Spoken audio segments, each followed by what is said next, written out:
नमस्कार, ANB news देख रहे हैं आप। मैं हूं आपके साथ पल्लवी राजपूत और हमारे खास कार्यक्रम राष्ट्र धर्म में आप सभी का स्वागत है।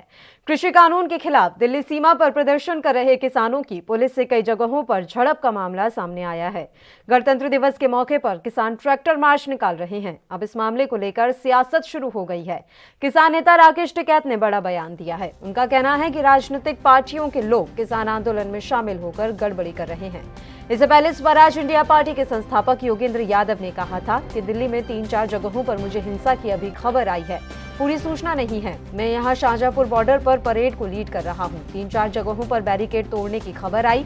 मैं लोगों से अपील करता हूं कि जो रूट तय हुआ उसी पर ही बने रहें। जहां तक हिंसा की बात है तो मैंने पहले ही कहा था कि सिंघू बॉर्डर पार जो लोग हैं वो हमारे संगठन का हिस्सा नहीं है, वो इस तरह की शरारत कर सकते हैं। उधर झड़प की घटनाओं को लेकर कई राजनीतिक हस्तियों ने शांति बरतने की अपील की है। बीजेपी सांसद गौतम गंभीर ने ट्वीट करते हुए कहा कि हिंसा और तोड़फोड़ से कोई हल नहीं निकलेगा। मैं सभी से अपील करना चाहता हूं कि शांति और सम्मान बनाए रखें। आज का दिन ऐसी अराजकता भरी घटनाओं के लिए नहीं है। तो वहीं कांग्रेस के पूर्व राष्ट्रीय अध्यक्ष और वर्तमान सांसद राहुल गांधी ने भी ट्वीट किया और ये कहा है कि हिंसा किसी भी समस्या का समाधान नहीं है। तो वहीं आपको बता दें कि कुछ किसान दिल्ली के लाल किले तक पहुंच गए और इस दौरान लाल किले पर केसरिया झंडा भी फहराया गया। तो वहीं अब हालात बिगड़ने के बाद केंद्रीय गृह मंत्री अमित शाह ने आला अधिकारियों की बैठक बुलाई। करीब 2 घंटे चली इस बैठक में आईबी निदेशक और गृह सचिव समेत तमाम आला अधिकारी मौजूद रहे। बैठक में हालात की समीक्षा के बाद अनेक संवेदनशील स्थानों पर अतिरिक्त सुरक्षा बल तैनात करने के लिए कहा गया है। सूत्रों के मुताबिक खुफिया एजेंसियों को अभी भी हिंसा की आशंका है। तो आपको बता दें कि दिल्ली में आज जो माहौल है काफी तनावपूर्ण हो गया था। लगातार इस तरह की घटनाएं सामने आने के बाद दिल्ली में माहौल तनावपूर्ण देखने को मिला है और अब गृह मंत्रालय ने भी इस पूरे हिंसा को लेकर संज्ञान लिया है और सख्त कार्रवाई करने के निर्देश दे दिए हैं। दिल्ली पुलिस कमिश्नर ने दिल्ली पुलिस को पूरी छूट इस समय दे दी है। आपको जानकारी दे दें कि आईटीओ पर काफी बवाल आज ट्रैक्टर परेड के दौरान मचा। किसानों के पथराव के बाद कई पुलिसकर्मी घायल हो गए। वहीं एक ट्रैक्टर पलटने से ट्रैक्टर चालक किसान की मौत हो गई, जबकि कई घायल बताए जा रहे हैं।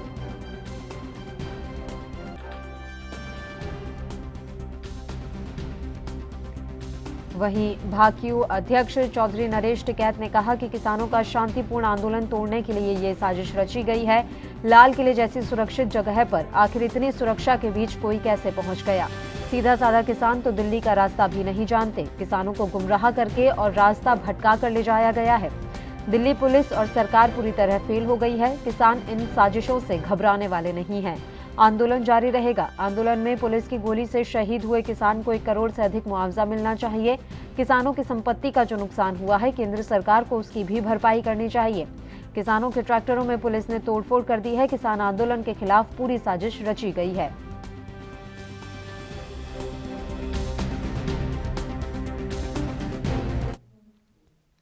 और चलिए इस मसले पर अब चर्चा की शुरुआत कर लेते हैं। कांग्रेस से अजय अरोड़ा जी हमारे साथ लाइव जुड़ गए हैं। अजय जी, बहुत बहुत स्वागत है आपका एएनबी न्यूज पर। दिन भर की तस्वीरें आपने भी अपने घर पर बैठकर टेलीविजन स्क्रीन पर जरूर देखी होंगी और जो तस्वीरें सामने आई हैं वो वाकई में चिंताजनक तस्वीरें हैं। सर, आपकी प्रतिक्रिया। लगातार इस तरह से अराजकता का माहौल आखिर कैसे हो गया, जबकि वादा तो शांतिपूर्ण परेड का था। पल्लवी जी, लाल बहादुर शास्त्री जी ने नारा दिया था, जय जवान जय किसान। और आज हुआ क्या? मार जवान मार किसान। निंदनीय, अति निंदनीय। और केंद्र सरकार की नाकामी है। प्रशासन क्या कर रहा था? खुफिया विभाग क्या कर रहा था?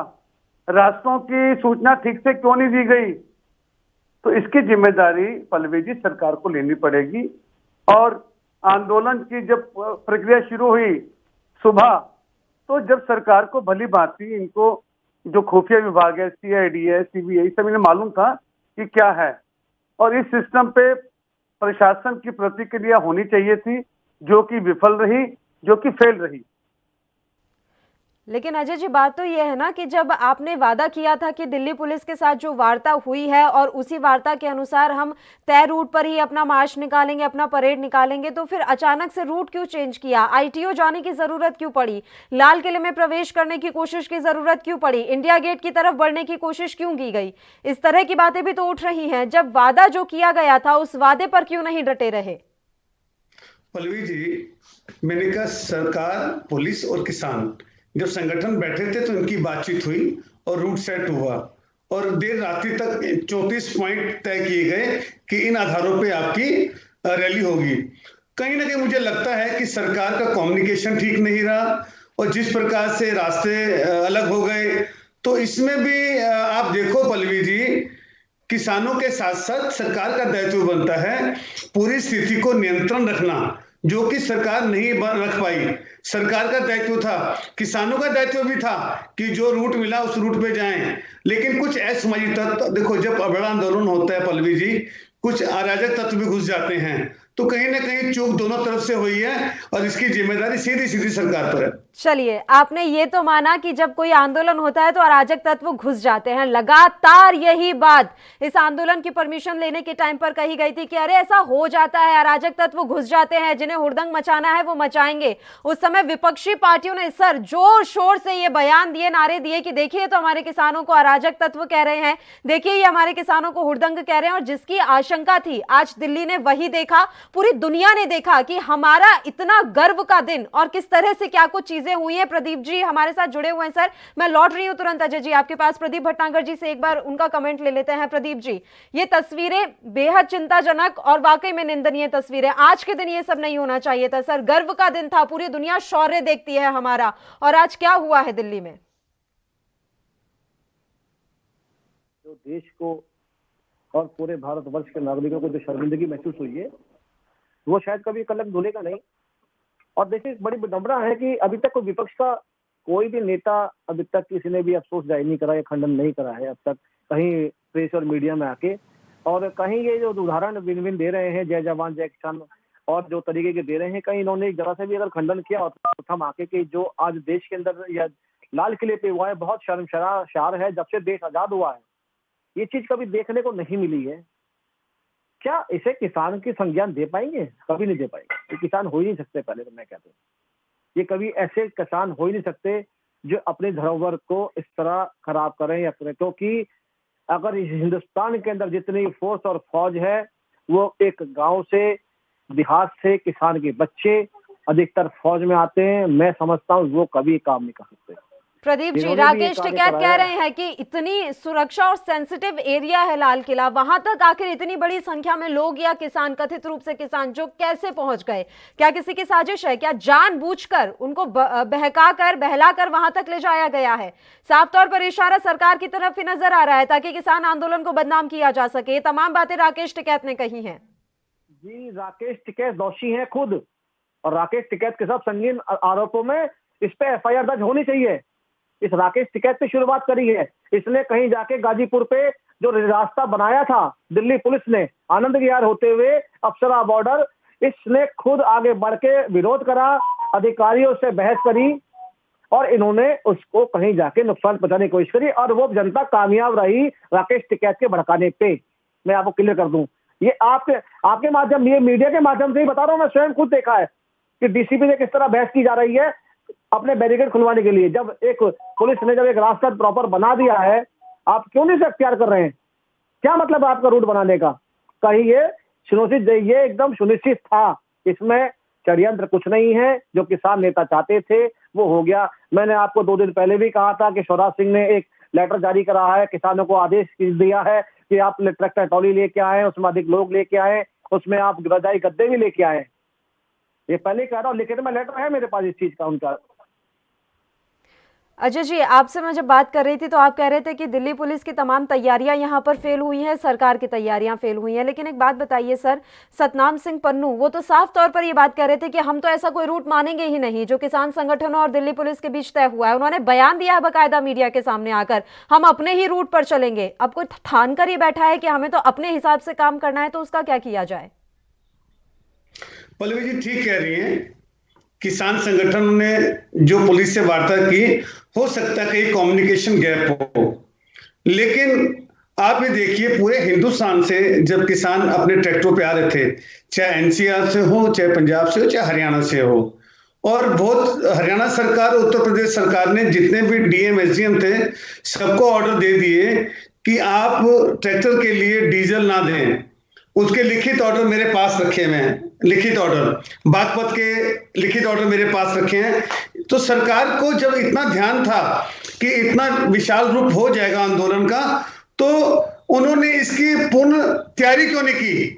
जब वो अपनी स्टेट में ऑफिसर से, प्रशासन से कह रहे थे कि इनको डीजल ना दें, डीजल पेट्रोल ना दें, तो उनको पता था कि आंदोलन बड़ा होगा, रैली बड़ी होगी, तो क्यों नहीं इसको ठीक से रोका गया पहले से प्रयास करके? थोड़ा सा ये सवाल पूछना चाहूंगा आपसे, राहुल गांधी जब चुपचाप विदेश भागते हैं तब उनकी सिक्योरिटी कहाँ चली जाती है? थोड़ा यही बता दें। राहुल गांधी पर मत जाइए अजय जी, उस बात को छोड़िए, मेरी बात सुनिए, आप मेरी बात सुनिए अजय जी। आप कह रहे हैं कि सरकार को पहले से तैयारी रखनी चाहिए। एक सेकंड प्रदीप जी, लौट रही हूँ आपके पास, तुरंत आपके पास ही लौटूंगी। प्रदीप जी, राहुल गांधी को प्रधानमंत्री मानते हैं आप? एक बात तो सुनिए अजय अरोड़ा जी, मैं ये पूछ रही हूँ, आपने कहा कि सरकार ने तैयारियां क्यों नहीं रखी? क्या करते सर तैयारियों के नाम पर? राफेल लाकर खड़ा कर देते वहां पर, या फिर तोपों की पूरी लाइन लगा देते कि आप आगर तो बढ़ के देखिए? अरे सर बैरिकेड लगे हुए हैं, जबरदस्ती बैरिकेड कोई तोड़ने की कोशिश कर रहा है, आप ही उठकर आ जाएंगे सर कि क्या कर रहे हैं ये लोग? पल्लवी जी, ये रैली होती ही ना अगर केंद्र सरकार चाहती। ये 3 कानून लेके क्यों आई, पहली बात। और फिर बार बार भारतीय जनता पार्टी के नेता बोलते हैं कि कुछ किसानों के संगठन हैं, थोड़े से किसान हैं।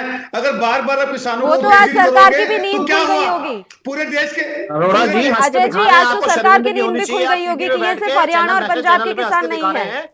आपको शर्म नहीं जरा सी भी जो आज दिल्ली के अंदर हुआ है, और ऊपर से आप टीवी में बैठ के हंस के दिखा रहे हैं। आप हिंदुस्तान से किसान हैं और अभी दिखा रहे हैं, किसानी बिजली खंबा नोचे। देखिए आप सत्ता के लिए कुछ भी कर सकते हैं, ये आपकी मंशा है, आप सत्ता भी करा सकते हैं। आपने दंगे कराए नहीं है आप सत्ता के लिए। आपने अरे प्रधानमंत्री से सुलह चले जाएं, क्या दिक्कत है? कौन मना कर रहा है? राहुल गांधी के प्रधानमंत्री होते तो जब सवाल करते, हम विपक्ष में हैं, आप पक्ष में हैं, जिम्मेदारी किसकी है?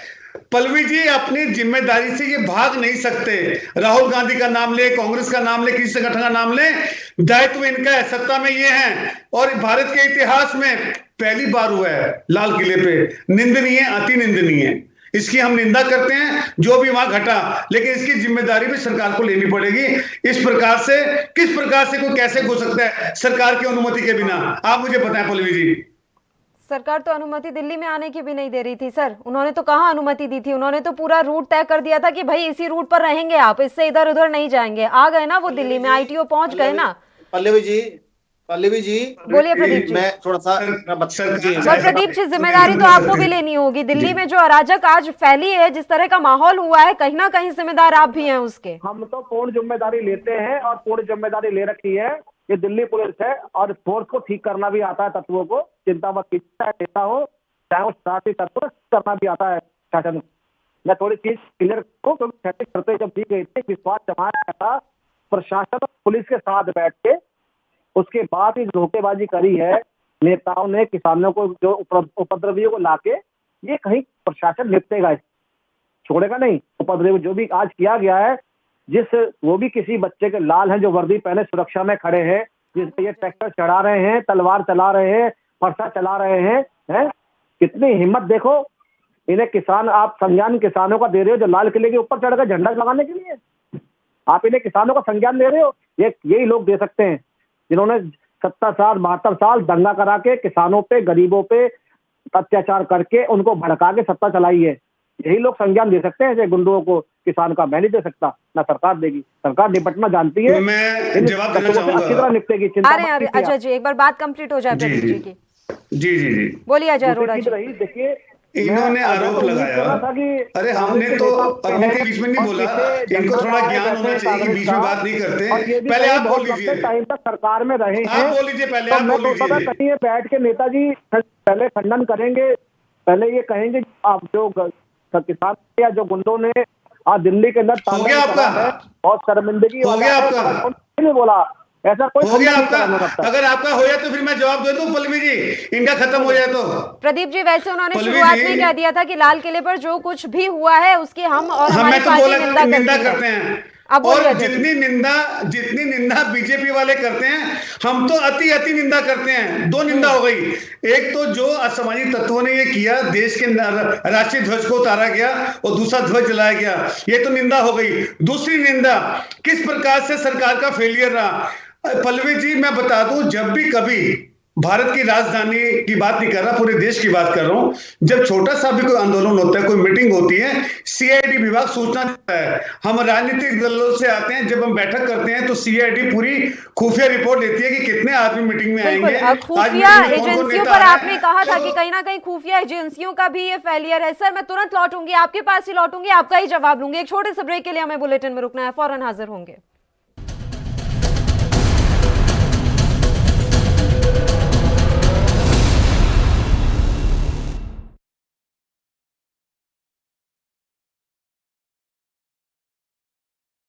क्या आप दुबले पतले कमजोर हैं, आपकी सेहत नहीं बनती, भूख कम लगती है, वजन नहीं बढ़ता? दरअसल मेन बात खाना नहीं है, मेन बात है खाया पिया लगना। और अगर खाया पिया लगेगा ही नहीं तो सेहत बनेगी कैसे? इसलिए हमारी संस्था सन्यासी आयुर्वेदा ने एक ऐसी दवा बनाई है जो कि आपके पाचन तंत्र को, आपके लीवर सिस्टम को ठीक करने का काम करती है, ताकि आप जो भी खाएं उसका पूरे का पूरा निचोड़ आपके शरीर को लगे, आपकी भूख बढ़े, खाया पिया सही से लगे, नया खून बने, हड्डियों में जान आए, वजन बढ़े, ताकत बढ़े, चेहरे पर नूर आए और आप मोटे तगड़े खूबसूरत पर्सनैलिटी के मालिक बन जाएं। यह दवा पूरी तरह से आयुर्वेदिक होती है। इसका शरीर पर कोई भी साइड इफेक्ट, कोई भी नुकसान या दुष्प्रभाव नहीं होता। लड़के लड़कियां दोनों इसका इस्तेमाल कर सकते हैं और पहले 15 दिन के अंदर ही आपको इसका असर महसूस हो जाएगा। सिर्फ 650 रुपए की पूरे 1 महीने की दवा होती है और आप इसे घर बैठे 01145454545 पर फोन करके दवा मंगवा सकते हैं। गोपाल जी मिश्रा, खंड शिक्षा अधिकारी, ब्लॉक खुनियाओं, जनपद सिद्धार्थनगर की तरफ से समस्त देशवासियों और प्रदेशवासियों को 72वें गणतंत्र दिवस की ढेर सारी शुभकामनाएं। अब्दुल अजीज, प्रधानाध्यापक, कंपोजिट विद्यालय, काशीपुर, विकास खंड बर्डपुर, जनपद सिद्धार्थनगर की तरफ से समस्त देशवासियों और प्रदेशवासियों को 72वें गणतंत्र दिवस की ढेर सारी शुभकामनाएं। Anam travel and Aadhaar update centre, ग्राम गौरा बाजार, पोस्ट अलीदापुर, विकास खंड शोहरतगढ़, जनपद सिद्धार्थनगर, प्रोप्राइटर अरशद अहमद खान की तरफ से समस्त देशवासियों और प्रदेशवासियों को 72वें गणतंत्र दिवस की ढेर सारी शुभकामनाएं।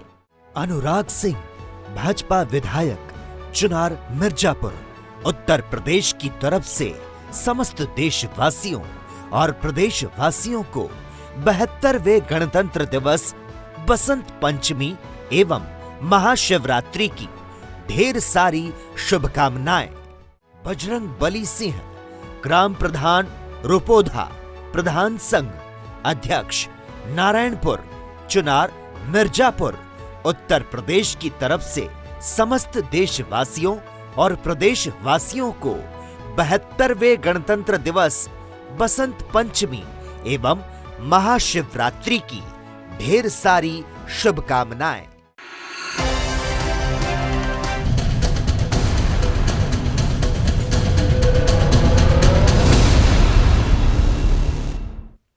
ब्रेक के बाद राजधानी में एक बार फिर से आप सभी का स्वागत है। दिल्ली में आज जो कुछ भी हुआ उसी मसले पर हम चर्चा कर रहे हैं। दोनों मेहमान लगातार लाइव हमारे साथ जुड़े हुए हैं। अजय जी, आपके पास से लौटना चाहेंगे, अब आप अपनी बात जारी रखिए सर। पल्लवी जी, आज अच्छा होता जी, आज हम सेना के शौर्य की बात करते, झांकियों की बात करते, अच्छा होता हम शहीदों की बात करते। आज डिबेट कहां से कहां पहुंच गई, आज हम चर्चा कर रहे हैं आंदोलन की, इसकी जिम्मेदार सरकार है। अगर ये नौबत ना आती, ये तीनों काले कानून कॉर्पोरेट बिल ना आते, मैं कॉर्पोरेट बिल कह रहा हूं, दोबारा से बोल दो कॉर्पोरेट बिल, क्योंकि ये 2-3 घरानों के लिए बड़े बिल हैं, उनके फायदे की बात के लिए। अगर ये ना होती तो ना आंदोलन होता, ना ये होता। तो सरकार ने जो आज हमारी भावना थी देश के प्रति कि पल्लवी के साथ बैठते और हम बात करते कि वो झांकी कितनी अच्छी थी, उस शहीद ने कितने आतंकियों को मारा, किसे परमवीर चक्र मिला, किसे ये हुआ, आज चर्चा का विषय ये होता।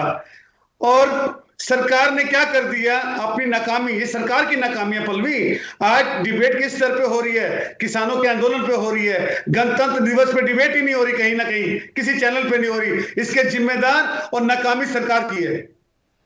प्रदीप जी, नाकामी स्वीकार करते हैं आप अपनी? नहीं, हमारी कोई नाकामयाबी नहीं है, इनके कहने से कुछ नहीं होता ना, ऐसी बात से हम कुछ भी।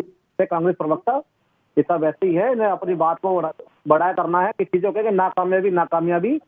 अगर पुलिस गोली चलाती और 20 से 50 मरते उपद्रवी, तब ये क्या कहते हैं, इसे नाकामयाबी कहते हैं क्या? इसे ये नहीं बोल रहे कैसे दिल्ली पुलिस के सिपाहियों पे कैसे तलवार चली, भाले चलाए गए, जो जवान हमारी सुरक्षा रात दिन करते हैं, उनके लिए कोई समर्पण नहीं है क्या? है ये फेलियर कह रहे हैं दिल्ली की? पूरा समर्थन है, पूरा समर्थन है। मैंने पहले भी कहा पूरा समर्थन है। धोखेबाजी है, पुलिस आपकी भी है, मेरी आपने सुना नहीं, भी है। लगता है आपकी जो सुनने की लीड है वो ठीक नहीं है। मैंने प्रदीप जी बोला है, आपने सुना नहीं, या तो मेरी आवाज आप तक नहीं पहुंच रही।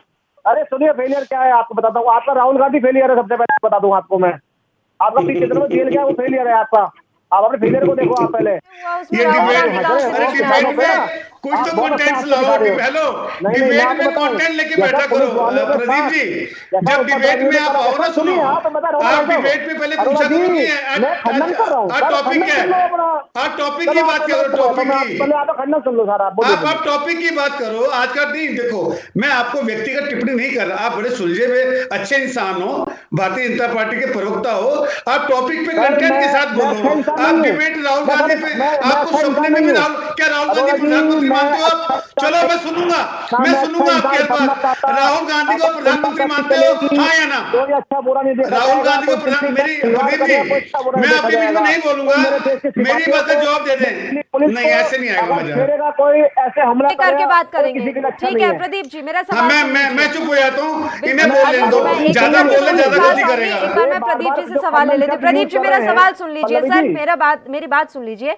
मैं अब ये जानना चाह रही हूँ आपसे कि देखिए, अब किसान आंदोलन ने क्या रूप ले लिया है वो सब देख रहे हैं। अब क्या ये वापस से बॉर्डर पर जाएंगे और दिल्ली के बॉर्डर्स पर जाएंगे और वहां बैठकर प्रदर्शन करेंगे? क्या अब इसके लिए कुछ सरकार कदम उठाएगी? इनका आंदोलन क्या अब ऐसे ही जारी रहने वाला है? क्योंकि बड़ी बात यह है, उन्होंने संसद के घेराव के भी ऐलान कर दिया है, शायद आपको पता हो तो, कि अब भाई बजट सत्र में भी देख लीजिए क्या होने वाला है, उसका लिए भी वो पहले से तैयार है।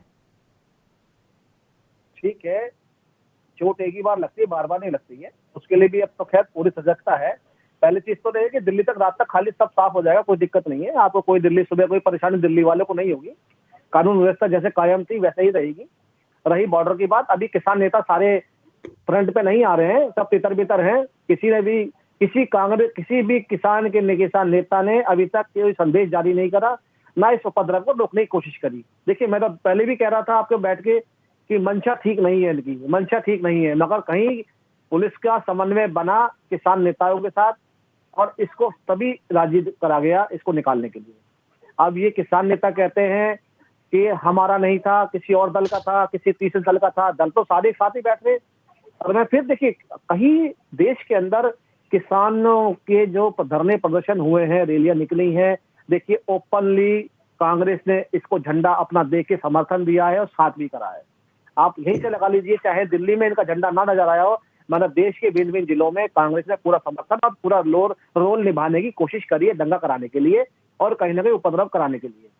मैं इस विषय को छोड़ता हूँ, मैं दिल्ली पे आता हूँ। देखिए, दिल्ली पुलिस के साथ आज जैसे व्यवहार किया गया है, अगर दिल्ली पुलिस चाहती और बहुत कड़क होकर बहुत कुछ कर सकती थी, मगर पुलिस ने बहुत संयम बरता है, कहीं किसी को चोट ना लग जाए। मगर जब उस पर ट्रैक्टर चढ़ाया जा रहा है, तलवारें चलाई जा रही हैं, उन पे देखिए कैसे भालों से हमला किया जा रहा है। मीडिया ने एक चीज दिखाई है, दिल्ली की जनता और हिंदुस्तान की जनता इस चीज को देखे बहुत शर्मिंदगी महसूस है। क्या ये किसान हो सकते हैं?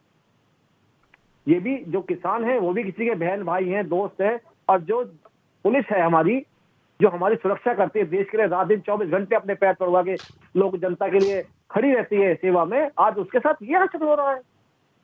कितनी शर्मिंदगी की बात है, वो भी 26 जनवरी वाले दिन। अब ये देखिए ना, दिन भी क्या चुना गया है। अगर ये बैठे कांग्रेस नेता यही बोल रहे थे कि क्यों नहीं सरकार आदेश दे देती रैली निकालने के लिए, क्यों नहीं दे देती आदेश, क्या सरकार डरती है? सरकार की मंशा ठीक नहीं है, मंशा भी ठीक, सब कुछ ठीक था। देखिए आपके सामने क्या हुआ, रोक तो वहीं देते बॉर्डर पे, अगर दिल्ली पुलिस चाहती तो वहीं 1 इंच भी नहीं हिलने देती, मगर बड़ा संयम बरता है पुलिस ने। मैं तो पुलिस को बड़ा धन्यवाद दूंगा, उनके अधिकारियों को बड़ा नमन करूंगा, सलूट दूंगा, जिन्होंने बहुत संयम से अपना काम लिया और चोटें खाई। मैं उनको सलूट देता हूँ आज के दिन। प्रदीप जी कह रहे हैं राकेश टिकैत की जिस किसान की मौत हुई है पुलिस की गोली से 1 करोड़ का मुआवजा मिलना चाहिए उसे। देखिए जी, किसी को गोली नहीं चली है, आपके ये चैनल ने दिखाया है कि ट्रैक्टर कैसे स्टंट दिखा रहा था और ट्रैक्टर पलटा जी। और वो ट्रैक्टर पलटा स्टंट दिखाने में, क्योंकि बैरियर तोड़ने के समय ट्रैक्टर पलट गया और ट्रैक्टर से दबके वो मर गया, शरारती तत्व जो भी था। राजेश टिकैत को भी होता है, वो बैठ के डिबेट देख सकता है, उस चीज को देख सकता है निकल के। ठीक है, अब बोलिए अजय जी। इतना गंभीर विषय, मुझे तो हंसी आ रही थी कि किस प्रकार से उन्होंने विपक्ष पे आरोप लगा दिए। दूसरा, जिस किसान की मृत्यु हुई, बात मुआवजे की हटा के, अरे पल्लवी जी, ये किसानों की मृत्यु मुआवजा देंगे? 120 किसानों की मृत्यु हो चुकी है आंदोलन में, 62 दिन हो गए और कितनी 11 चर्चाएं फेल हो गई और एक चर्चा तो डिपार्टमेंट के साथ ही सारी फेल हुई। अगर इनकी नीयत ठीक होती पल्लवी जी, ये मौतें 120 पहले हुई हैं, ये भी आज वाली टूट जाती। कुछ नहीं करना था पल्लवी जी, मैं एक सकारात्मक सलाह दे रहा हूं, इसे बिल्कुल प्रदीप जी अपनी पार्टी में रखें, जहां इनकी अप्रोच हो, जहां ये बात करते हो, जहां से ये आते हैं, कि कृपया करके ये तीनों कानून जो किसानों के हित में नहीं है उन्हें वापस ले लें, खत्म हो जाए और ये बोल दें कि जिनके हम सेवक हैं अडानी अंबानी के, उनको कोई और काम दे देंगे, उनको एग्रीकल्चर इस काम में क्यों डाल रहे हो? अजय जी आपने सलाह दी और उन्होंने आपके सामने ही मना कर दिया है प्रदीप जी ने कि ऐसी कोई सलाह ना तो हम लेना चाहते हैं और ना हम अपने उच्च अधिकारियों को या उनके पार्टी के जो आला कमान है उनको देंगे। आप भी जान रहे हैं कि ये कानून तो इतनी आसानी से रद्द होना नहीं है और अब तो कहीं ना कहीं किसान आंदोलन में जो ये ट्विस्ट आ गया है, अब किसानों को भी ये समझना पड़ेगा कि क्या उन्होंने किया है, अब आगे आने वाले समय में क्या कुछ होगा। प्रदीप जी, अजय जी, आप दोनों को ही रोक रही हूँ, समय की कमी है इसलिए आप दोनों को रोक रही हूँ। सर बहुत बहुत शुक्रिया तमाम चर्चा के लिए, आप हमारे साथ जुड़े। तो आपको बता दें कि किसान आंदोलन का आज 62वां दिन है और इसी के साथ ट्रैक्टर परेड आज दिल्ली में निकाली गई और उसके बाद जो तस्वीरें आई हैं वो पूरी दुनिया ने देखी है और वाकई में इन तस्वीरों की हर जगह निंदा भी हो रही है। जिस तरह से लाल किले पर किसान पहुंचे और वहां जाकर झंडा फहराया गया, उससे पूरा देश इस समय स्तब्ध है। खैर, अभी गृह मंत्रालय ने और दिल्ली पुलिस कमिश्नर ने दिल्ली पुलिस को फ्री हैंड दे दिया है कि स्थिति से निपटने के लिए आपको पूरी खुली छूट है। देखने वाली बात रहेगी कि किसानों को दिल्ली से कैसे बाहर निकाला जाता है। इसी के साथ राष्ट्र धर्म में इतना ही। मुझे दीजिए इजाजत। देश प्रदेश की तमाम ताजा और अहम खबरों के लिए आप देखते रहिए ANB न्यूज। नमस्कार।